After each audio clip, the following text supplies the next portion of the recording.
അതിനെപ്പറ്റി ഞാൻ ഒന്നും പ്രതികരിക്കാൻ ഉദ്ദേശിക്കുന്നില്ല. നിങ്ങൾ രാഷ്ട്രീയ ചർച്ചയല്ലേ, എന്തിനായി വെറുതെ ആവശ്യമില്ലാതെ ചർച്ചയിലേക്ക് പോകുന്നു? ചരിത്രത്തിൽ ആദ്യമായിട്ടാണ് ഒരു റിവ്യൂ സംബന്ധിച്ച് ദിവസങ്ങൾ നീണ്ടു നിൽക്കുന്ന റിവ്യൂ റിപ്പോർട്ടിൻ്റെ മേലെയുള്ള റിവ്യൂ നടത്തിയത് കേരളത്തിലെ ചരിത്രത്തിൽ, രാഷ്ട്രീയ ചരിത്രത്തിൽ ആദ്യത്തെ സംഭവമാണ്.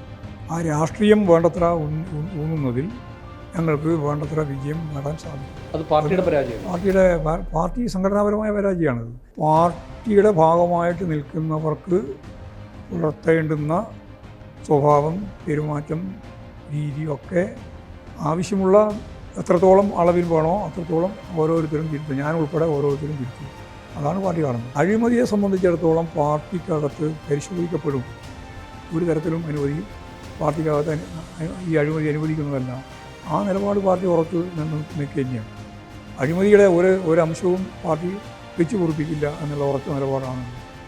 അങ്ങിങ്ങായിട്ട് എവിടെയെങ്കിലും ഉണ്ടെങ്കിൽ അത് അപ്പോൾ തന്നെ തിരുത്തി മുന്നോട്ടേക്ക് പോകേണ്ട കാര്യമാണ്. പാർട്ടിക്കകത്ത് തെറ്റായ പ്രവണതകളുണ്ട്. ആ തെറ്റായ പ്രവണതകൾ എനിക്കെല്ലാം കൂടിച്ചേർന്നതാണല്ലോ. ആ പ്രവണതകളെല്ലാം തിരുത്തപ്പെടേണ്ടതാണ്. അതാണ് കാര്യം പറഞ്ഞത്. പാർട്ടിക്കകത്ത് എല്ലാ സന്ദർഭത്തിലും നടത്തിക്കൊണ്ടിരിക്കുന്ന ഒരു കാര്യമാണ്. സ്വയം വിമർശനം എന്ന് പറയുന്നത് തിരുത്തൽ പ്രക്രിയയുടെ ഒരു ഭാഗം കൂടിയാണ്. അത് നടക്കും, ഇനി നടക്കും. അങ്ങനെയാണെങ്കിൽ സംസ്ഥാന സെക്രട്ടറി എന്തായിരിക്കും അതിൽ തിരുത്താൻ ഉദ്ദേശിക്കുന്നത്? ഞാൻ തിരുത്തേണ്ടത് എന്തൊക്കെയാണോ അതെല്ലാം ഞാൻ തിരുത്തും.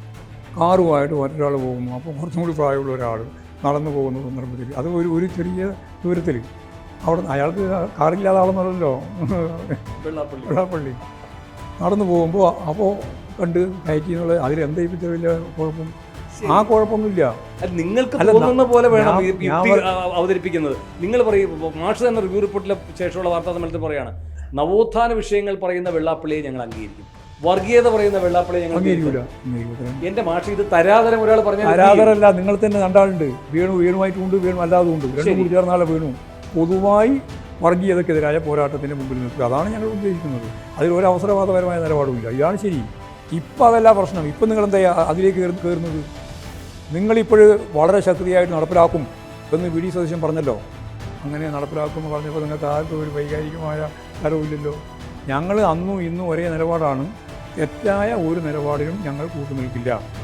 ആര് എന്നുള്ളതിനെ സംബന്ധിച്ചിടത്തോളം അന്വേഷിച്ചിട്ടല്ല ഞങ്ങൾ നിലപാട് സ്വീകരിക്കുക. ആരാണോ ഉത്തരവാദി അവർ ശിക്ഷിക്കപ്പെടണം. ഇതാണ് ശബരിമല പ്രശ്നത്തിൻ്റെ അകത്ത് അന്നേ ഞങ്ങളെടുത്ത നിലപാട്. മാഷ, ഇപ്പോൾ പി രാജീവ് നേരത്തെ EMS സെമിനാറിൽ പറഞ്ഞ ഒരു പ്രധാനപ്പെട്ട വാചകമുണ്ട്. അത് അദ്ദേഹം പറയുന്നത് ഇങ്ങനെയാണ്: LDF അല്ലാതെ മറ്റാരുണ്ട്, ആ മുദ്രാവാക്യം വേണ്ടത്ര ശരിയായില്ല എന്ന് തന്നെയാണ് പാർട്ടി വിലയിരുത്തിയത്. അത് ആളുകൾക്കിടയിൽ മറ്റൊരു ബോധം രൂപപ്പെടുത്തി എന്ന് റിവ്യൂവിൽ വിലയിരുത്തി എന്ന് പറയുന്നു. ഇപ്പം മറ്റൊരു ബോധം മറ്റൊരു ബോധം പിന്നെ നല്ലത് കഴിഞ്ഞ പ്രാവശ്യം ഉണ്ടായതുപോലുള്ളൊരു സ്വീകാര്യത ഇത് സംബന്ധിച്ചിടത്തോളമുള്ള ഈ ബോർഡിന് നേടാനായിട്ടില്ല എന്ന് തന്നെയാണ് ഞങ്ങൾ കണ്ടിട്ടുള്ളത്. ആകർഷകമല്ല, സ്വീകാര്യമല്ല എന്ന് പറയുമ്പോൾ പ്രചാരണ വാചകത്തിൽ എന്തോ ഒരു ഭംഗിക്കുറവ്, ഒരു സൗന്ദര്യക്കുറവ് എന്നതാണ്. ശരിയായില്ല എന്ന് പറഞ്ഞാൽ മറ്റൊന്നാണ്. അല്ല, ഞങ്ങൾ ശരിയായില്ല എന്നല്ല പറയുന്നത്. അതായത് കഴിഞ്ഞ പ്രാവശ്യത്തെ അപേക്ഷിച്ച് ഇപ്രാവശ്യത്തെ ഈ പ്രചരണ വാചകത്തിന് ആ ഒരു രീതിയിലുള്ള ഏശൽ ജനങ്ങളെ ഏശുമല്ലോ, അതുണ്ടായിട്ടില്ല എന്നാണ് പറഞ്ഞത്. മാഷ് എന്താ റിവ്യൂ റിപ്പോർട്ടുമായിട്ട് ബന്ധപ്പെട്ട വാർത്താ സമ്മേളനത്തിൽ ഈ കാര്യം പറയാതിരുന്നത്? അല്ല, അതൊന്നും ഒരു പ്രധാനപ്പെട്ട ഘടകമായിട്ട് വരുന്നില്ലല്ലോ. ഞങ്ങളിപ്പോൾ കേരളത്തിൻ്റെ പൊതുവായ കാര്യങ്ങൾ ചൂണ്ടിക്കാണിക്കുക, അതിൻ്റെ പ്രധാനപ്പെട്ട ഭാഗം പറയാമെന്നല്ലേ ഉള്ളൂ. അതാണ് ഞങ്ങൾ ഉദ്ദേശിച്ചത്. അല്ലാണ്ട് ഓരോന്നും പത്രസമ്മേളനത്തിൽ പറയാനൊന്നും പറ്റില്ല. ഒരുപാട് കാര്യം ഈ പത്രസമ്മേളനത്തിൽ പറയാതുണ്ട്. 600 ബോർഡ്, ഒറ്റമുഖം, അതുണ്ടാക്കിയ ഒരു ബോധം, ആ ബോധത്തിലെ പ്രശ്നം, അതാണ് ഒരു കേന്ദ്ര കമ്മിറ്റി അംഗം ചൂണ്ടിക്കാട്ടുന്നത്. അതെ, കേന്ദ്ര കമ്മിറ്റി അംഗം ചൂണ്ടിക്കാണിച്ചത്. അതിൻ്റെ വിശദീകരണത്തിലേക്കും ഞങ്ങൾ പോയിട്ടില്ല. ഞങ്ങളെ സംബന്ധിച്ച് പൊതുവേ പറഞ്ഞത്, കഴിഞ്ഞ പ്രാവശ്യം ഉണ്ടായിരുന്ന ഒരു നരേഷൻ ഉണ്ടല്ലോ, അതിലേക്ക് ജനങ്ങളുടെ ശ്രദ്ധ ആകർഷിക്കത്തക്ക രീതിയിൽ അത് ആ രൂപത്തിൽ വന്നില്ല എന്നുള്ള വിമർശനമാണ് ഞങ്ങൾ ഉന്നയിച്ചത്. ഒരു ആകർഷകത്വം ഇല്ല എന്ന പ്രശ്നം മാത്രമേ ഉള്ളൂ ആ പ്രചാരണ മുദ്രാവാക്യത്തിന്. അതായത് മുദ്രാവാക്യത്തിൻ്റെ ഒരു ഏശലുണ്ടല്ലോ, അതായത് നേരത്തെ പറഞ്ഞത്, അത് അത്രത്തോളം ഉണ്ടായില്ല. അത്ര കണ്ടാൽ മതി. അതിനെപ്പറ്റി വെറുതെ ആവശ്യമില്ലാതെ ചർച്ചയിലേക്കും വൈരുദ്ധ്യങ്ങളിലേക്കും വിഭാഗീയതയിലേക്കൊന്നും പോകേണ്ട കാര്യമില്ല. അത് പൊതുവേ പറഞ്ഞപ്പോൾ ഓരോരുത്തരുടെ പദം ഉപയോഗിച്ച് പറഞ്ഞു എന്ന് മാത്രമേ ഉള്ളൂ. റിപ്പോർട്ടിൻ്റെ അകത്ത് ഈ ഭാഗം മാത്രമേ ഉള്ളൂ. റിപ്പോർട്ട് ഇപ്പോൾ പൊതു സ്വത്തായിട്ട് എല്ലാവരും കൈ കിടക്കുകയല്ലേ. അതിപ്പോൾ മനോരമക്കാരൻ അതിൻ്റെ ഫ്രണ്ട് പേജ് ഉൾപ്പെടെ കാണിച്ചു കൊടുത്തില്ലേ, മാതൃഭൂമി അത് റിവ്യൂ ചെയ്തില്ലേ. ചരിത്രത്തിൽ ആദ്യമായിട്ടാണ് ഒരു റിവ്യൂ സംബന്ധിച്ച് ദിവസങ്ങൾ നീണ്ടു നിൽക്കുന്ന റിവ്യൂ റിപ്പോർട്ടിൻ്റെ മേലെയുള്ള റിവ്യൂ നടത്തിയത് കേരളത്തിൻ്റെ ചരിത്രത്തിൽ, രാഷ്ട്രീയ ചരിത്രത്തിൽ ആദ്യത്തെ സംഭവമാണ്. അത് മനോരമയും മാതൃഭൂമിയും അതുപോലെ തന്നെ നിരവധി ചാനലുകളും ഒക്കെ ഇതിൻ്റെ ഭാഗമായിട്ട് ആ രീതിയിലൊരു ദൗത്യം നിർവഹിച്ചു. ഞങ്ങൾക്കതിൽ വേറെ പ്രശ്നമൊന്നുമില്ല. ഞങ്ങളെന്താണോ ഉദ്ദേശിച്ചത്, ഞങ്ങളിത് കേരളത്തിൻ്റെ രാഷ്ട്രീയ ചരിത്രത്തിൽ ഒരു പുതിയ അധ്യായമായിരുന്നു ഇപ്രാവശ്യത്തെ റിവ്യൂ. കാരണം കേരളത്തിൽ ഞങ്ങൾക്ക് അസംബ്ലി തെരഞ്ഞെടുപ്പിൻ്റെ ഭാഗമായിട്ട് പാർലമെൻറ്റ് തെരഞ്ഞെടുപ്പിൽ ഇതിനേക്കാളും കുറഞ്ഞ വോട്ടൊക്കെ ശതമാനമൊക്കെ കിട്ടിയ സന്ദർഭമുണ്ട്. 34% വരെ വോട്ട് കിട്ടിയ സന്ദർഭമുണ്ട്. ഇത് 37%-ലധികം വോട്ട് കിട്ടിയിട്ടുണ്ട്. പക്ഷേ അസംബ്ലി തെരഞ്ഞെടുപ്പിൽ ഏറ്റവും കുറഞ്ഞ വോട്ടായിരുന്നു. അപ്പോൾ അതുമാത്രമല്ല, ഞങ്ങളെല്ലാം പ്രതീക്ഷിച്ചത് ഈ തെരഞ്ഞെടുപ്പിൽ ഞങ്ങൾ മൂന്നാമത്തെ ഗവൺമെൻറ് രൂപീകരണത്തിലേക്ക് എത്തത്തക്ക രീതിയിലുള്ള ഭൂരിപക്ഷം കിട്ടും എന്ന് തന്നെയായിരുന്നു. അപ്പോൾ ഞങ്ങൾ സ്വയം വിമർശനമായിട്ട് ആദ്യം തന്നെ ആ കാര്യം പറഞ്ഞിട്ടുണ്ട്. താഴെ തലത്തിൽ നിന്ന് വരുന്ന റിപ്പോർട്ടുകൾ ഉൾപ്പെടെ പരിശോധിച്ചാലും കേരളത്തിലെ പൊതുവെ പാർട്ടി ആകെ ധരിച്ചു വെച്ചത് ഞങ്ങൾക്കൊരു 74-80 സീറ്റ് ലഭിക്കത്തക്ക രീതിയിലുള്ളൊരു കണക്കും വിശദീകരണവും ഒക്കെയാണ് താഴത്തു മുതലേ വന്നിട്ടുള്ളത്. പക്ഷേ ഒരു പാർട്ടി നേതൃത്വം എന്ന രീതിയിൽ ഈ പരാജയം മുൻകൂട്ടി മനസ്സിലാക്കുന്നതിൽ ഞങ്ങൾക്ക് സംഘടനാപരവും രാഷ്ട്രീയവുമായ നേതൃത്വം എന്ന രീതിയിലുള്ള ദൗർബല്യം ഉണ്ടായിട്ടുണ്ട് എന്ന് ഞങ്ങൾ സ്വയം വിമർശനപരമായിട്ട് തന്നെ കണ്ടിട്ടുണ്ട്. അതാണ് ഞങ്ങൾ ഏറ്റവും പ്രധാനപ്പെട്ട ഒരു കാര്യം. ഞങ്ങൾക്ക് ആർക്കും യഥാർത്ഥത്തിൽ ഇങ്ങനെയൊരു പരാജയം ഉണ്ടാവുമെന്ന കാര്യം മനസ്സിലായിട്ടില്ല. അത് ഞങ്ങൾക്ക് മാത്രമല്ല, താഴത്തെ സഹാക്കൾക്കും മനസ്സിലായിട്ടില്ല. അതുകൊണ്ടാണല്ലോ താഴത്ത് നിന്ന് കിട്ടിയ കണക്കെല്ലാം വെച്ച് ചോദിച്ചാൽ തന്നെ ഞാൻ ഈ പറഞ്ഞതുപോലെ 74-80 സീറ്റ് നമുക്ക് ലഭിക്കേണ്ടതാണ്, ലഭിച്ചില്ല. അത് വളരെ ഗൗരവമുള്ള ഒരു സ്വയം വിമർശനമായിട്ട് ഞങ്ങൾ കാണുകയാണ്. അങ്ങനെയുള്ള നിരവധി സ്വയം വിമർശനങ്ങൾ ഞങ്ങൾ ഈ രേഖയുടെ ഭാഗമായി താഴെ തലം വരെ നടന്ന ചർച്ച സ്വയം വിമർശനവുമായിട്ട് പരിശോധിച്ചിട്ടുണ്ട്. ഞങ്ങൾ മാത്രമല്ല, എല്ലാവരും പരിശോധിച്ചിട്ടുണ്ട്. 40,000-ഓളം വരുന്ന ഘടകങ്ങൾ ഈ സന്ദർഭത്തിൽ യോഗം ചേർന്നിട്ടുണ്ട്. ഈ റിവ്യൂ റിപ്പോർട്ട് ചർച്ച ചെയ്യാൻ വേണ്ടിയിട്ട് ലക്ഷക്കണക്കിന് ആളുകൾ അതിൽ പങ്കെടുത്തിട്ടുണ്ട്, ഈ പാർട്ടി മെമ്പർമാർ ഉൾപ്പെടെയുള്ള സഹാക്കൾ. അപ്പോൾ അതെല്ലാം ചേർന്നിട്ടാണ് ഏകകണ്ഠമായി സംസ്ഥാന സെക്രട്ടേറിയറ്റും സംസ്ഥാന കമ്മിറ്റിയും രേഖ അംഗീകരിച്ചത്. ആ രേഖയെ പറ്റിയാണ് പത്രസമ്മേളനത്തിലും അതുപോലെ തന്നെ പാർട്ടിക്കകത്ത് പൂർണ്ണമായിട്ടും റിപ്പോർട്ട് ചെയ്തുകൊണ്ടിരിക്കുകയാണ്, ഇപ്പോഴും ചെയ്യുന്നുണ്ട്. ശരി, ഗൗതമാഷേ, ഇവിടെ അങ്ങ് പറയുകയുണ്ടായി ആ ഞാനത് വിടുകയാണ്, ആ മുദ്രാവാക്യം അത്ര ആകർഷകം ആയി തോന്നിയില്ല എന്ന്. പക്ഷേ അതിലൂടെ നിങ്ങൾ എന്താ പറയാൻ വന്നത്? വികസനത്തെ പറ്റിയാണ്. ആ സർക്കാർ എന്തൊക്കെ വികസനം ഉണ്ടാക്കിയെന്നാണ്. ഇപ്പോൾ വിജയൻ പറഞ്ഞ അതേ EMS സെമിനാർ, അതിൽ തോമസ് ഐസക്ക് പറയുകയായിരുന്നു, തിരഞ്ഞെടുപ്പ് ജയിക്കാൻ വികസനം മാത്രം പോരാ, രാഷ്ട്രീയവും വേണം. വികസനത്തിൻ്റെ രാഷ്ട്രീയം പറയുന്നതിൽ പോരായ്മയുണ്ടായി. അത് ഞങ്ങൾ അംഗീകരിച്ചു തന്നെയാണ്, നമ്മൾ റിപ്പോർട്ട് തന്നെ പറഞ്ഞിട്ടുള്ളതാണ്. അതായത് വികസനം കൊണ്ട് മാത്രം ജയിക്കില്ല എന്നുള്ളതാണ് നമ്മുടെ അനുഭവം. രാഷ്ട്രീയമാണ് ഇതിൻ്റെ എല്ലാ അടിസ്ഥാനപരമായ കാര്യം. ആ രാഷ്ട്രീയം വേണ്ടത്ര ഊന്നുന്നതിൽ ഞങ്ങൾക്ക് വേണ്ടത്ര വിജയം നേടാൻ സാധിക്കില്ല. അത് പാർട്ടിയുടെ പരാജയമാണ്. പാർട്ടി സംഘടനാപരമായ പരാജയമാണത്. അത് ഏതെങ്കിലും ഒരു ഘടകത്തിനോ ഒരു നേതാവിനോ ഒരു നേതൃത്വ ഘടകത്തിൻ്റെ ഭാഗമായിട്ടോ വന്നതല്ല. പൊതുവേ പാർട്ടി ഉണ്ടായിട്ടുള്ള ഒരു ദൗർബല്യമായിട്ട് ഞാൻ കാണുന്നത്. പക്ഷേ നേരത്തെയും CPM അധികാരത്തിലിരുന്നിട്ടുണ്ട്. ആ സമയത്ത് CPM എന്ന പാർട്ടിയുമുണ്ട്. അന്ന് ഇത്തരം ഒരു ആശയക്കുഴപ്പം ഉണ്ടായിട്ടില്ല. അപ്പോൾ ഇതിൽ പിണറായി വന്നതിന് ശേഷം പാർട്ടി സർക്കാരിന് കീഴ്പ്പെടുന്നു എന്ന് പറയുന്നൊരു വിധേയത്വ സാഹചര്യം വന്നതുകൊണ്ടാണ്. അതൊന്നും ശരിയായ നിലപാടില്ല. ഞങ്ങളതൊന്നും കണ്ടിട്ടില്ല, അങ്ങനെയുള്ള സംഭവം ഉണ്ടായിട്ടില്ല. പാർട്ടിയും അതുപോലെ തന്നെ ഗവൺമെൻറ്റും ഫലപ്രദമായി യോജിച്ച് തന്നെയാണ് മുന്നോട്ടേക്ക് പോയത്. രാഷ്ട്രീയം പറയാൻ പാർട്ടി എവിടെ? രാഷ്ട്രീയം പാർട്ടി പറഞ്ഞിട്ടുണ്ട്. പറഞ്ഞ രാഷ്ട്രീയത്തെക്കാൾ മുന്നിൽ വന്നത് വികസനമാണെന്ന് മാത്രമേ ഉള്ളൂ. രാഷ്ട്രീയം പറയാതിരിക്കുകയല്ല ചെയ്തത്. അതിന് മുൻകൈ ലഭിക്കുന്ന നിലയിലേക്ക് കാര്യങ്ങൾ നീങ്ങിയില്ല. കാരണം അത് 10 കൊല്ലത്തെ തെരഞ്ഞെടുപ്പിൻ്റെ വിജയമൊക്കെ വരുമ്പോഴുണ്ടാകുന്ന സാധാരണ രീതിയിലുള്ളൊരു സ്ഥിതിയാണത്. എല്ലാം ഈ ഗവൺമെൻറ്റിൻ്റെയും അതുപോലെ തന്നെ വികസനത്തിൻ്റെയും അതുപോലെ തന്നെ മറ്റ് പശ്ചാത്തല സൗകര്യം ഉൾപ്പെടെയുള്ളതിൻ്റെ എല്ലാം കാര്യമായിട്ട് മുമ്പോട്ടേക്ക് വരുമ്പോൾ അതിലേക്ക് അങ്ങോട്ട് കയറി വരുമെന്നുള്ളത് സ്വാഭാവികമാണ്. ശരി, ഞങ്ങൾ കണ്ടിട്ടുണ്ട്. അത് തിരുത്തും, സംശയമില്ല. ശരി, അതുപോലെ തന്നെ ഐസക്ക് പറയുമായിരുന്നു, പെരുമാറ്റം, ശൈലി, വർത്തമാനം എല്ലാത്തിലും പ്രശ്നം ഉണ്ടായിട്ടുണ്ട് എന്ന്. നമ്മൾ നല്ലവരാണ് എന്ന് ജനങ്ങൾക്ക് തോന്നുകയും വേണം, നല്ലത് ചെയ്താൽ പോരാ. പെരുമാറ്റം ശൈലി എന്നൊക്കെ പറയുമ്പോൾ ആരെ പറ്റിയാണ്? അത് എല്ലാവരെ പറ്റിയാണ്, ഒരാളെ പറ്റിയെന്ന് പറഞ്ഞിട്ട്. അതിൽ പിണറായി ഉണ്ട്. ആരെ പറ്റിയും ഒഴിവാക്കിയില്ല. പിന്നെ ഇതിനാണ് പിന്നെ ഓരോരാളെ പറ്റി ചോദിക്കുന്നത്. അതിലൊക്കെ ഒരു ശൈലി മാറ്റം. പാർട്ടിയുടെ ഭാഗമായിട്ട് നിൽക്കുന്നവർക്ക് പുലർത്തേണ്ടുന്ന സ്വഭാവം, പെരുമാറ്റം, രീതിയൊക്കെ ആവശ്യമുള്ള എത്രത്തോളം അളവിൽ വേണോ അത്രത്തോളം ഓരോരുത്തരും തിരുത്തുക, ഞാൻ ഉൾപ്പെടെ ഓരോരുത്തരും തിരുത്തുക. അതാണ് പാർട്ടി കാണുന്നത്. പക്ഷേ അതിനകത്ത് ഈ ഐസക്ക് പറഞ്ഞ വേറൊരു അസാധാരണമായ കാര്യവുമുണ്ട്. അഴിമതി കാണിക്കില്ല എന്ന വിശ്വാസം ജനങ്ങൾക്കുണ്ട്. കമ്മ്യൂണിസ്റ്റുകാരന് കിട്ടിയിരുന്ന ബഹുമാനമുണ്ട്. അഴിമതി കാണിക്കില്ലെന്ന് ജനങ്ങൾക്ക് വിശ്വാസമുണ്ട്. സ്വന്തം കാര്യത്തിനല്ല, നാടിൻ്റെ കാര്യത്തിന് വേണ്ടിയാണ് ഇടപെടുക എന്നത്. ഈ ശൈലിക്കെല്ലാം ഇളക്കം തട്ടിയില്ലേ? പാർട്ടി അതൊന്നും വിശകലനം ചെയ്തതല്ല, വിശദീകരിച്ചതല്ല. ഈ അഴിമതി എന്ന് പറയുന്നൊരു പ്രശ്നം? അഴിമതി സംബന്ധിച്ചിടത്തോളം പാർട്ടിക്കകത്ത് നിരവധിയായ പ്രശ്നങ്ങളുണ്ട്. അതിൽ അഴിമതിയുടെ പ്രശ്നമുണ്ട്, ധാർഷ്ട്യത്തിൻ്റെ പ്രശ്നമുണ്ട്, അതുപോലെ തന്നെ പെരുമാറ്റത്തിൻ്റെ പ്രശ്നമുണ്ട്, വിനയത്തിൻ്റെ കുറവിൻ്റെ പ്രശ്നമുണ്ട്, ധാർഷ്ട്യത്തിൻ്റെ പ്രശ്നമുണ്ട്, ധാർഷ്ട്യത്തിൻ്റെ പ്രശ്നമുണ്ട്. എല്ലാ പ്രശ്നവും പാർട്ടിക്കകത്തുണ്ട്. ഇല്ലാതെ ആര് പറഞ്ഞത്? നമ്മൾ ഉണ്ട് തന്നെയാണ് പറഞ്ഞത്. അപ്പോൾ അതെല്ലാം തിരുത്തേണ്ടതാണ്. ഞാൻ നേരത്തെ പറഞ്ഞതിൽ പെട്ടത് അതല്ല. ഈ അഴിമതിയുടെ കാര്യം പക്ഷെ വന്നിട്ടില്ല. അഴിമതിയെ സംബന്ധിച്ചിടത്തോളം പാർട്ടിക്കകത്ത് പരിശോധിക്കപ്പെടും. ഒരു തരത്തിലും പാർട്ടിക്കകത്ത് ഈ അഴിമതി അനുവദിക്കുന്നതല്ല. ആ നിലപാട് പാർട്ടി ഉറച്ചു നിൽക്കുക തന്നെയാണ്. അഴിമതിയുടെ ഒരു അംശവും പാർട്ടി വെച്ച് പൊറിപ്പിക്കില്ല എന്നുള്ള ഉറച്ച നിലപാടാണുള്ളത്. അങ്ങിങ്ങായിട്ട് എവിടെയെങ്കിലും ഉണ്ടെങ്കിൽ അത് അപ്പോൾ തന്നെ തിരുത്തി മുന്നോട്ടേക്ക് പോകേണ്ട കാര്യമാണ്. അല്ല, ഇപ്പോൾ ഐസക് പറഞ്ഞ വാചകം, ഐസക് പറഞ്ഞത് പൊതുവേ പറഞ്ഞു എന്ന് മാത്രമേ ഉള്ളൂ. അല്ലെങ്കിൽ പിന്നെ ഐസക്കോടൊന്ന് ചോദിക്കേണ്ടിയാണ്. അല്ല, എന്താ ഉദ്ദേശിച്ചത്? അല്ല, ഇതിപ്പോൾ നിങ്ങളെല്ലാവരും കൂടെ എടുത്ത തീരുമാനമാണ്. ആ തീരുമാനത്തിൽ CC അംഗമാണ്. ഞാൻ ഈ പറഞ്ഞ ഈ കാര്യം ആ അർത്ഥത്തിലല്ല പാർട്ടി കാണുന്നത്. പാർട്ടിക്കകത്ത് തെറ്റായ പ്രവണതകളുണ്ട്. ആ തെറ്റായ പ്രവണതകൾ ഇതെല്ലാം കൂടി ചേർന്നതാണല്ലോ.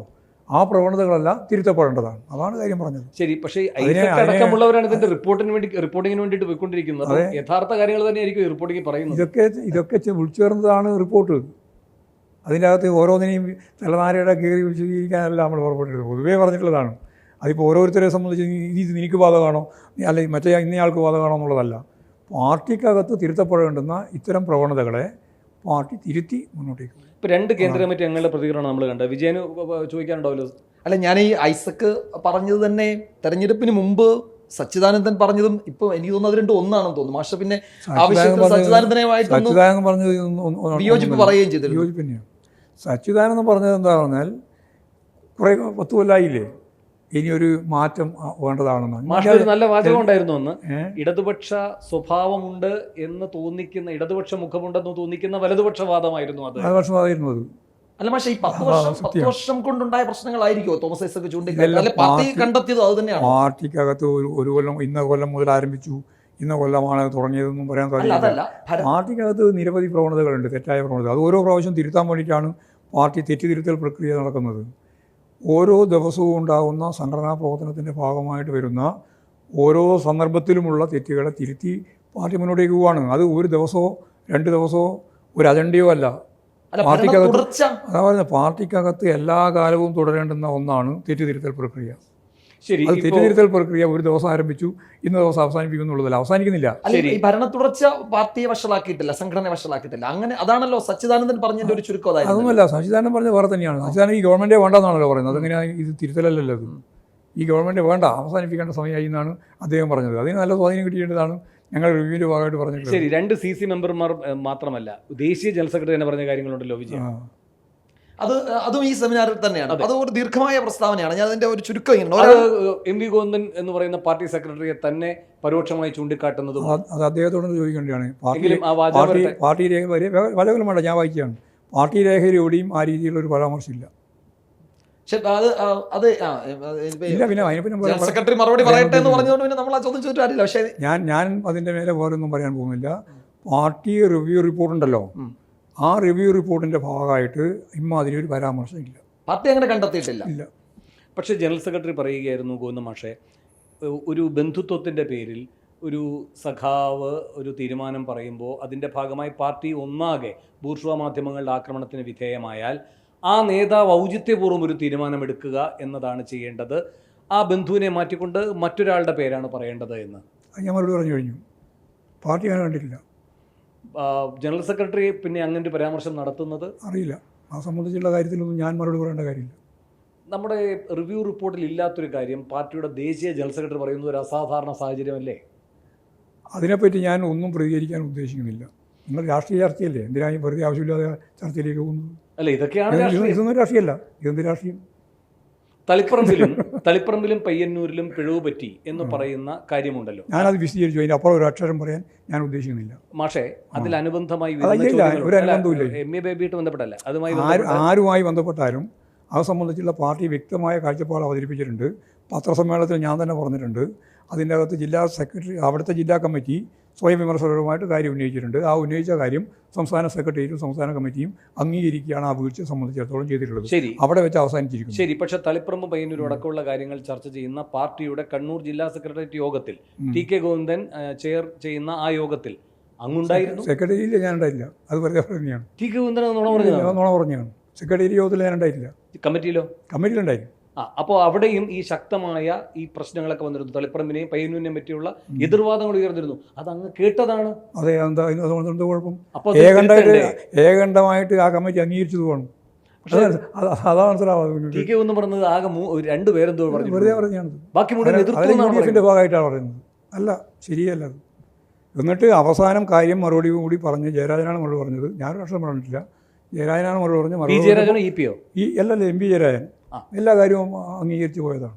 അത്രയേ ഉള്ളൂ. ഏകകണ്ഠം തന്നെയായിരുന്നു അവസാനം. അങ്ങനെയാണല്ലോ നമ്മുടെ പാർട്ടിയുടെ നിലപാട്. അഭിപ്രായം പറയാനുള്ളതെല്ലാം പറഞ്ഞതിന് ശേഷം മറുപടി പറഞ്ഞതിന് ശേഷം സ്വാഭാവികമായിട്ടും അംഗീകരിക്കാൻ പറയും, അംഗീകരിച്ച് മുന്നോട്ട് പോയതാണ്. അതാണ് കാര്യം. അതെങ്ങനെയാണ് ഏകകണ്ഠം എന്ന് പറയുന്നത്? ആദ്യം എതിർ ശബ്ദങ്ങൾ കൂടി. നിങ്ങൾക്ക് ഈ പറഞ്ഞാൽ മനസ്സിലാവില്ല. സംഘടനാപരമായിട്ടുള്ള കാര്യത്തെ സംബന്ധിച്ച് ധാരണയില്ലാതുകൊണ്ട് നിങ്ങൾ പറയുന്നതാണ്.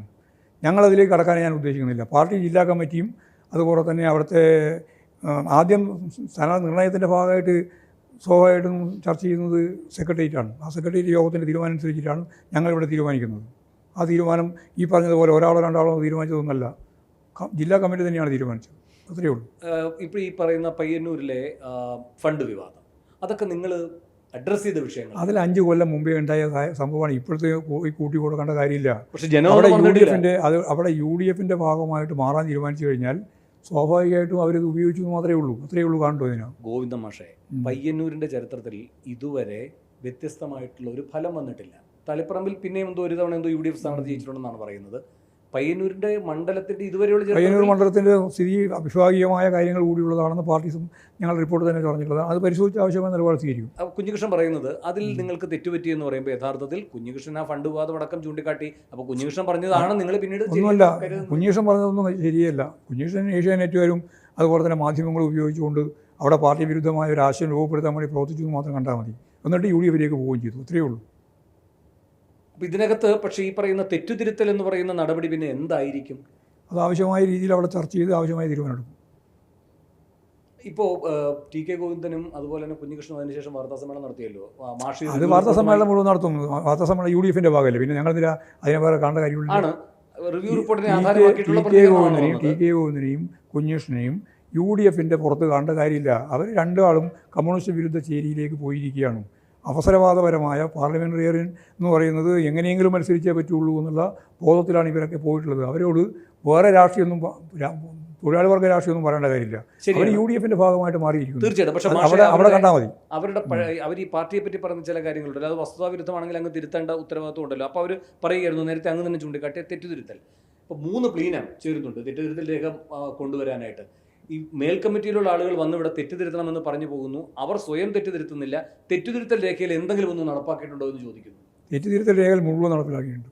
പാർട്ടി ഓരോ ഘട്ടത്തിലും തെറ്റുതിരുത്തൽ പ്രക്രിയയിലേക്ക് പോയിട്ടുണ്ട്. ഇനിയും തെറ്റുതിരുത്തൽ പ്രക്രിയയിലേക്ക് പോകും. അത് ഒരു ദിവസം അജണ്ട വെച്ചിട്ടൊന്നുമല്ല, പ്രീണം പറഞ്ഞോളൊന്നുമല്ല.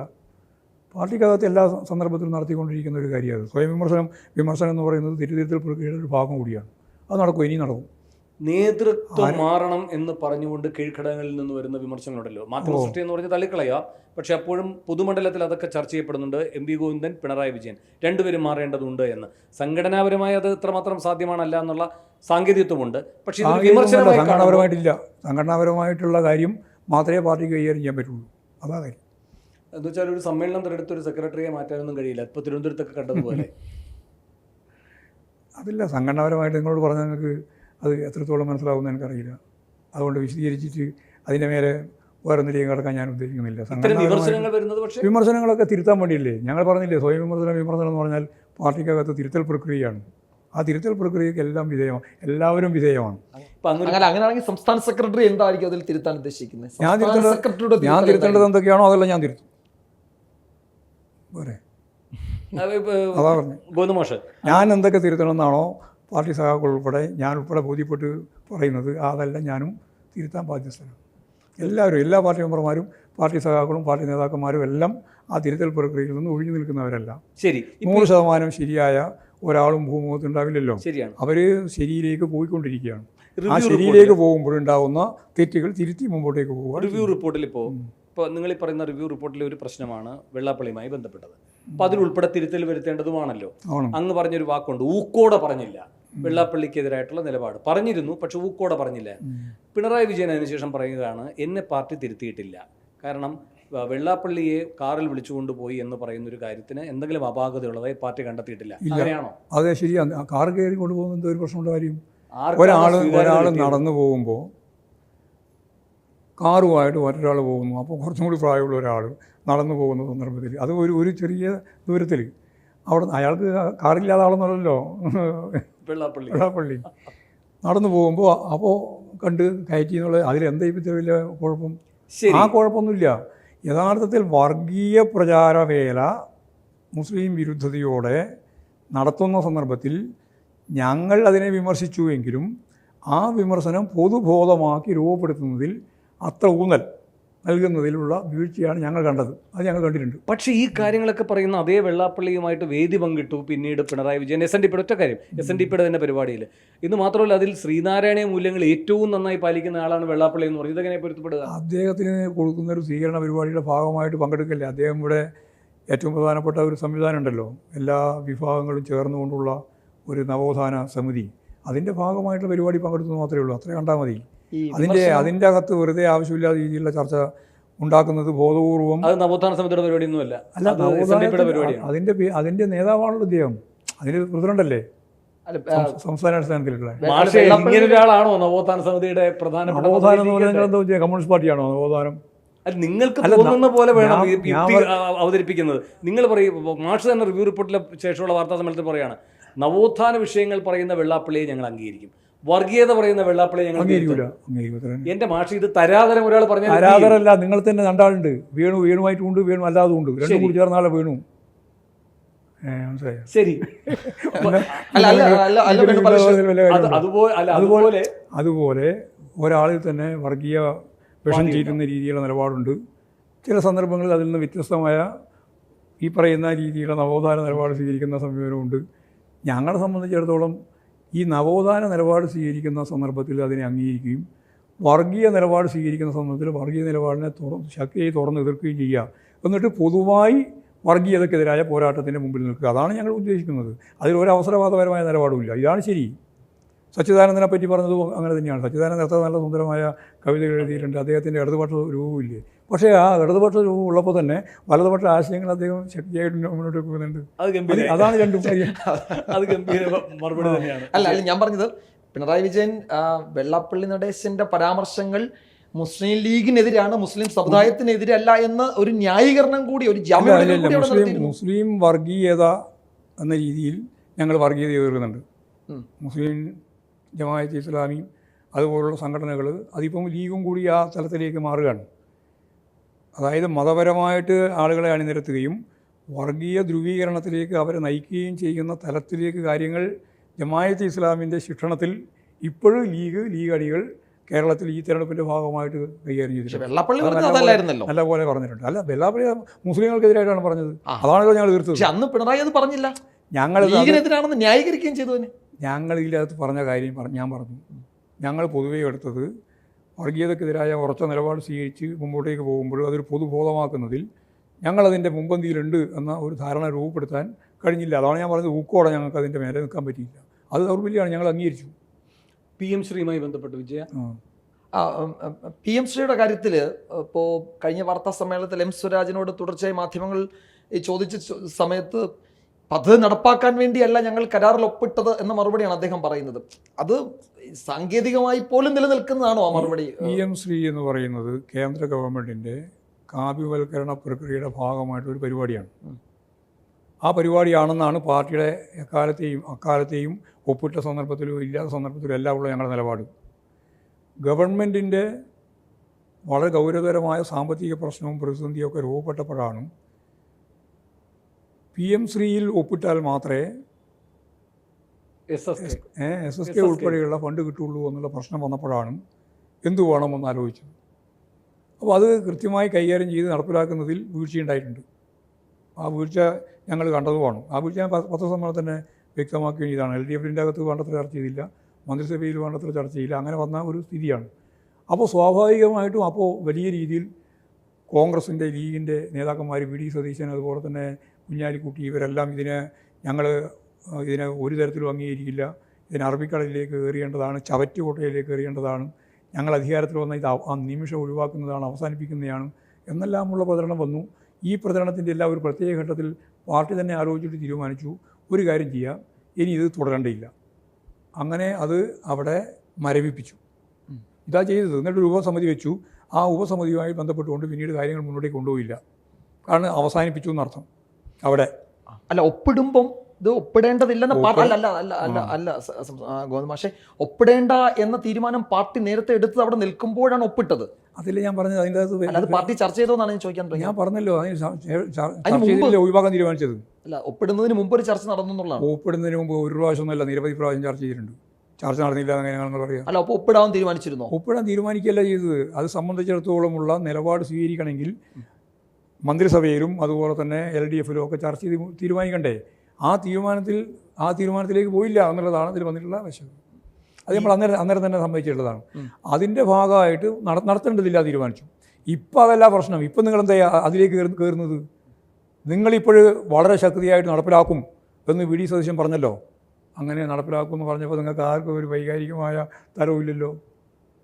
അതല്ലേ പറഞ്ഞു. ഞങ്ങൾ അറബിക്കടലിലേക്ക് ഒഴുക്കും, ചവറ്റുകൊട്ട എറിയും, ഈ നടപ്പിലാക്കുന്ന പ്രശ്നമില്ല, എപ്പോഴാണോ അധികാരത്തിൽ വരുന്നത് അന്നത് റദ്ദ് ചെയ്യും എന്ന് പറഞ്ഞ VD സതീശൻ യാതൊരു മാറ്റവും ഇല്ലാതെ ഇപ്പോൾ പറയാണ് ഞങ്ങൾക്കതിൽ നിന്ന് പിന്മാറാൻ വഴിയില്ലാത്തതുകൊണ്ട് ഞങ്ങൾ നടപ്പിലാക്കാൻ പോവുകയാണെന്ന്. വഴിയുണ്ട് എന്നുള്ളതിന് പഞ്ചാബിൻ്റെ അനുഭവമാണ്. പഞ്ചാബ് ഒപ്പിട്ട് നടപ്പിലാക്കിയിട്ട് ഇവിടെ നടപ്പിലാക്കിയിട്ടില്ല. ഇവിടെ ഏത് ബ്ലോക്കിലാണ് തീരുമാനിച്ചിട്ടില്ല, ഏതാ സ്കൂൾ തീരുമാനിച്ചിട്ടില്ല, എങ്ങനെയൊക്കെയാണ് നടപ്പിലാക്കേണ്ടതെന്ന് സംബന്ധിച്ചില്ല ഒരു വിശദാംശം കേന്ദ്ര ഗവൺമെൻറ്റുമായിട്ട് ചർച്ച ചെയ്തില്ല. അവിടെ അവസാനിപ്പിച്ചതാണ്. ഈ അവസാനിപ്പിച്ച കാര്യം ചൂണ്ടിക്കാണിക്കാതെ പഞ്ചാബിൽ നടപ്പിലാക്കി 9 മാസം കഴിഞ്ഞതിന് ശേഷം അത് പരിപാടി വേണ്ടെന്ന് വെച്ചു. വേണ്ടെന്ന് വെക്കാൻ അവർക്ക് സാധിക്കുമെങ്കിൽ ഇവിടെ ഒപ്പിട്ടു എന്നുള്ള സാങ്കേതികത്വം പറഞ്ഞ് നിങ്ങളെന്തിനാണ് തുടരുന്നത്? അത് നിർത്തിവെച്ചതല്ലേ. പഞ്ചാബ് പക്ഷേ വീണ്ടും അതിലേക്ക് കയറി. അല്ല, പഞ്ചാബിന് വരാത്തതുകൊണ്ട്. പക്ഷേ എനിക്കതിൻ്റെ പ്രശ്നം അവർ തരുമോ ഇല്ലയോ എന്നുള്ളതല്ല, അത് ക്യാൻസലാക്കിയല്ലോ. പഞ്ചാബ് നടപ്പിലാക്കിയിട്ടുള്ള കാര്യം പിന്മാറാനുള്ള നിശ്ചിതാർത്ഥത്തോട് പോയാൽ എന്ത് ചെയ്യാൻ? അതെ, മരവിപ്പിച്ചു. ആ മരവിപ്പിച്ചത് തുടരണ്ടല്ലോ. പിന്നെ തുറന്നിട്ടില്ലല്ലോ ഗവൺമെൻറ് പോകുന്നവരെ. അപ്പോൾ സ്വാഭാവികമായിട്ട് എന്താ വേണ്ടേ? ഞങ്ങൾ പറഞ്ഞതിനെ അടിസ്ഥാനപ്പെടുത്തി UDFിൻ്റെ കാലം വന്നിരിക്കുന്നു. LDFിൻ്റെ കാലത്ത് അവർ മരവിപ്പിച്ച് വെച്ചിരിക്കുകയാണ്. അതങ്ങനെ തുടരട്ടെ, ഞങ്ങൾ നടപ്പിലാക്കില്ല എന്ന് സാമാന്യ മര്യാദ വെച്ച് പറയേണ്ടതിനെപ്പറ്റി നിങ്ങൾ എന്തായാലും ചോദിക്കാത്തത്? അങ്ങേയറ്റം അവസരവാദപരമായ നിലപാടാണ് UDFിൻ്റെ അവസരവാദപരമായ നിലപാടാണ്. ആ അവസരവാദപരമായ നിലപാട് സ്വീകരിക്കുക മാത്രമല്ല, അതിനുശേഷം ഇങ്ങോട്ട് ഒരു മാസക്കാലം കൊണ്ട് കേരളത്തിലെ ഇടതുപക്ഷ ജനാധിപത്യ മുന്നണി വർഗീയതയ്ക്കെതിരായിട്ട് പ്രത്യേകിച്ച് വിദ്യാഭ്യാസ മേഖലയിൽ ഉൾപ്പെടെ നടപ്പിലാക്കിക്കൊണ്ടിരിക്കുന്ന ഈ കാവ്യവൽക്കരണ നിലപാടിനെതിരായി ഗവർണർ ഉൾപ്പെടെ എടുത്തുകൊണ്ടിരിക്കുന്ന സമീപനങ്ങളുണ്ട്. അതിനെതിരായിട്ടാണ് ഈ കാലം അത്രയും പ്രവർത്തിച്ചത്.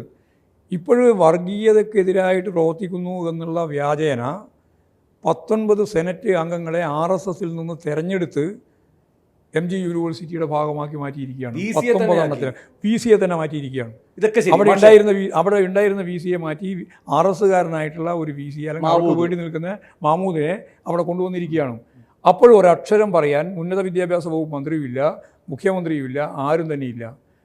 കേന്ദ്ര ഗവൺമെൻറ്റിൻ്റെ പ്രതിനിധിയായിട്ടുള്ള ഗവർണർ കേരള ഗവൺമെൻറ്റിൻ്റെ ഭരണപരമായ ഉത്തരവാദിത്വത്തിൻ്റെ ഭാഗമായിട്ട് മാത്രം നിർവഹിക്കാൻ കഴിയുന്ന ഗവൺമെൻറ് സംവിധാനത്തിൻ്റെ ഭാഗമായിട്ടുള്ള ഉദ്യോഗസ്ഥന്മാരെ, ഉന്നത ഉദ്യോഗസ്ഥന്മാരെ മുഴുവൻ ഗവർണർ വിളിക്കുകയാണ്. ഗവർണർ വിളിക്കുന്ന യോഗത്തിൻ്റെ വിവരം യോഗം കഴിഞ്ഞതിന് ശേഷമാണ് എനിക്ക് മനസ്സിലാക്കാനായത് എന്ന് കേരളത്തിൻ്റെ മുഖ്യമന്ത്രി പറയുകയാണ്. അപ്പോൾ RSSന്, ഹിന്ദു വർഗീയവാദികൾക്ക്, വർഗീയ ധ്രുവീകരണത്തിന് എത്രത്തോളം കീഴടങ്ങുന്നു എന്നുള്ളതിന് ഇതിനപ്പുറം ഒരു കാര്യം പറയാനില്ലല്ലോ. ശരിയാണ്. മാഷി പറഞ്ഞ കാര്യങ്ങളൊക്കെ മാധ്യമങ്ങൾ ചോദിക്കുകയും ഉരുണ്ടളിക്കുകയും സതീശൻ ചെയ്തിട്ടുണ്ട്.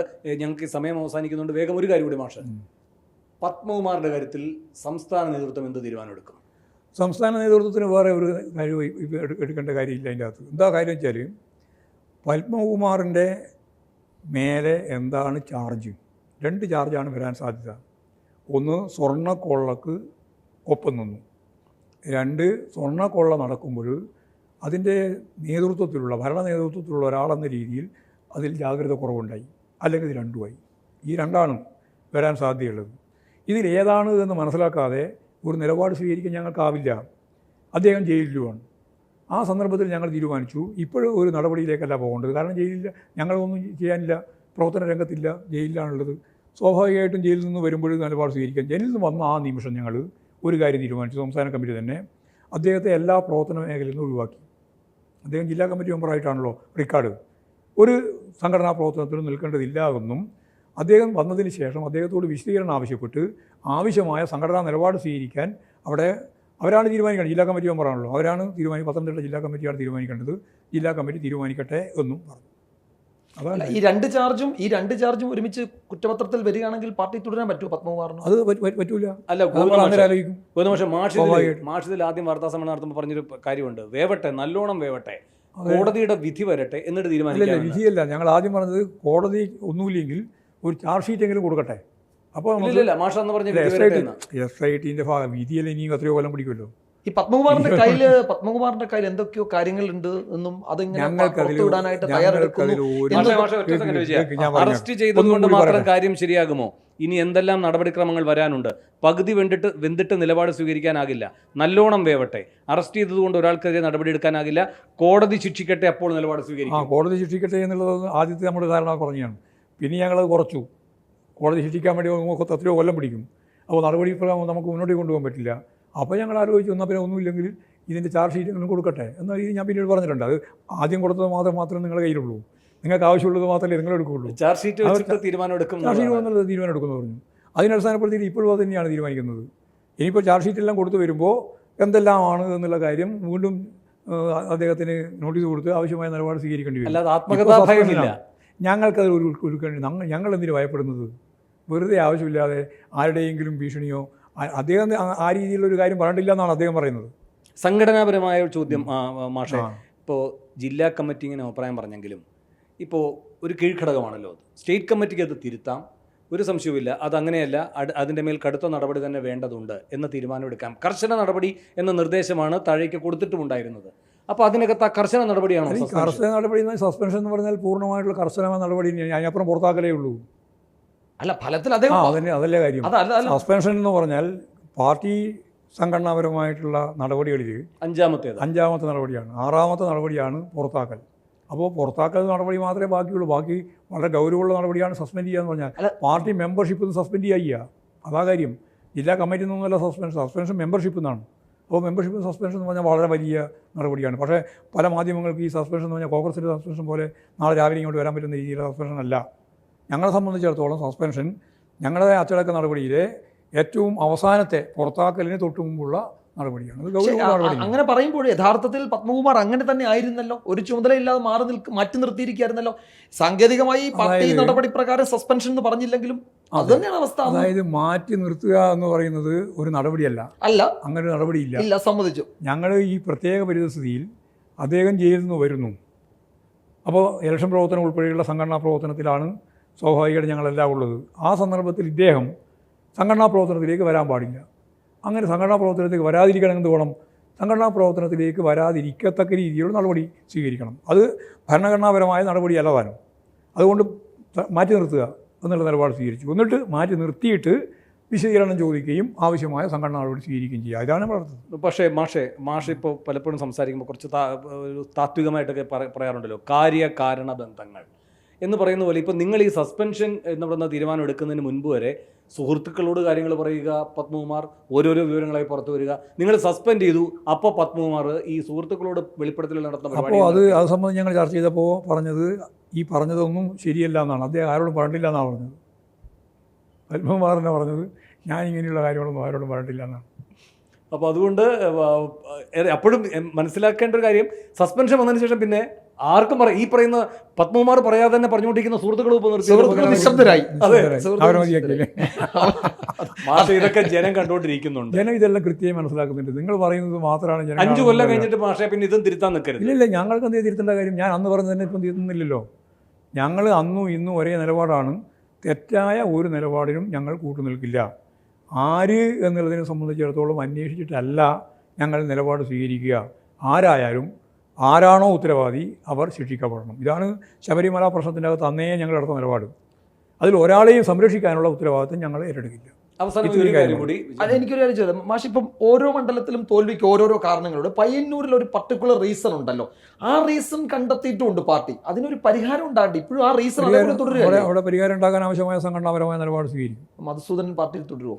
അല്ല അതൊന്നും അങ്ങനെയൊന്നും ചോദിച്ചാൽ അല്ല അതല്ല ഞാൻ ഒരു സാധാരണ മനുഷ്യന്റെ ചോദ്യം അതായിരിക്കും. അതുകൊണ്ട് സാധാരണ മനുഷ്യൻ പല ചോദ്യം ചോദിക്കുന്നുണ്ട്. അതുപോലെ നിങ്ങൾ ബിഗ് ടി വിക്കാർ ചോദിക്കണ്ടല്ലോ. അവസാനമായി സാധാരണ മനുഷ്യൻ ചോദിക്കുന്ന ചർച്ചയില്ലേ? അവസാനമായി മാഷെ, എന്തായാലും ഇപ്പോൾ റിവ്യൂ റിപ്പോർട്ട് അത് കീഴ്ഘടകങ്ങളിൽ ഇപ്പോൾ ചർച്ച ചെയ്തുകൊണ്ടിരിക്കുന്നു. അവസാനമായി ഈ പറയുന്ന പാർട്ടി സംഘടന ഇങ്ങനെ ആത്മപരിശോധന നടത്തുന്നു, പൊതുസമൂഹം നിങ്ങളെ വീക്ഷിച്ചുകൊണ്ടിരിക്കുന്നു. ഈ കാര്യത്തിൽ നമ്മൾ ഈ അഭിമുഖം അവസാനിപ്പിക്കുമ്പോൾ മാഷ്ക്ക് അതുമായി ബന്ധപ്പെട്ട് പറയാൻ കഴിയുന്ന ഒരു അവസാനത്തെ ഒരു നിരീക്ഷണം. ഞങ്ങൾ ഈ റിപ്പോർട്ട് കൂടി കഴിയുന്നതോടുകൂടി തെരഞ്ഞെടുപ്പ് റിവ്യൂ അവസാനിക്കും.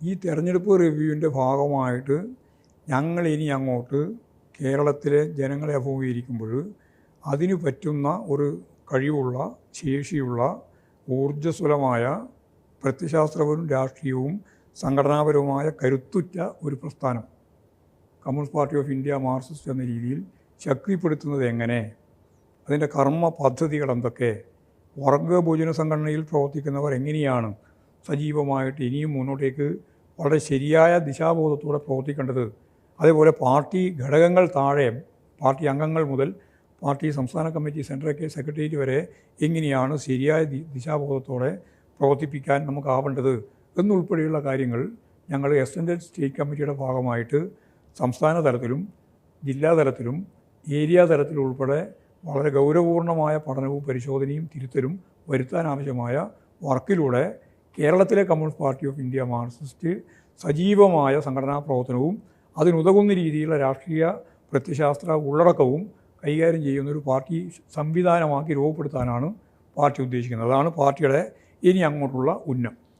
വളരെ നന്ദി ഗോവിന്ദ മാഷെ. ഒരു കാര്യം പ്രത്യേകം പറയേണ്ടതുണ്ട്, എല്ലാ ചോദ്യങ്ങളോടും അസഹിഷ്ണുത ഒരു തരിമ്പില്ലാതെ തുറന്ന മനസ്സോടെയാണ് അങ്ങ് പ്രതികരിച്ചത്, അല്ലേ വിജയ്? അതെ അതെ. നമുക്ക് ഇനി ഒരുപക്ഷെ കൂടുതൽ ചോദ്യങ്ങൾ നമുക്കുണ്ടാവും, ജനങ്ങൾക്കുണ്ടാവും. CPM-നോട് ചോദിക്കാൻ, CPM-നോട് ചോദിക്കുകയും CPM മറുപടി പറയുകയും ചെയ്യാന്നുള്ളത് കേരളത്തിലെ ജനാധിപത്യ കേരളത്തിൻ്റെ രീതിയാണ്. തോറ്റാലും ചോദ്യങ്ങൾ ഉണ്ടാവും, ഉത്തരവും ഉണ്ടാവും പാർട്ടി സെക്രട്ടറിക്കും പാർട്ടിക്കും. അതുകൊണ്ട് ആ ചോദ്യങ്ങൾ അവിടെ നിൽക്കട്ടെ, നമുക്കത് വേറൊരു ഘട്ടത്തിൽ വീണ്ടും ചോദിക്കാം. അപ്പോൾ നമുക്ക് തൽക്കാലം ഈ സംഭാഷണം അവസാനിപ്പിക്കാം. Big TV without fear.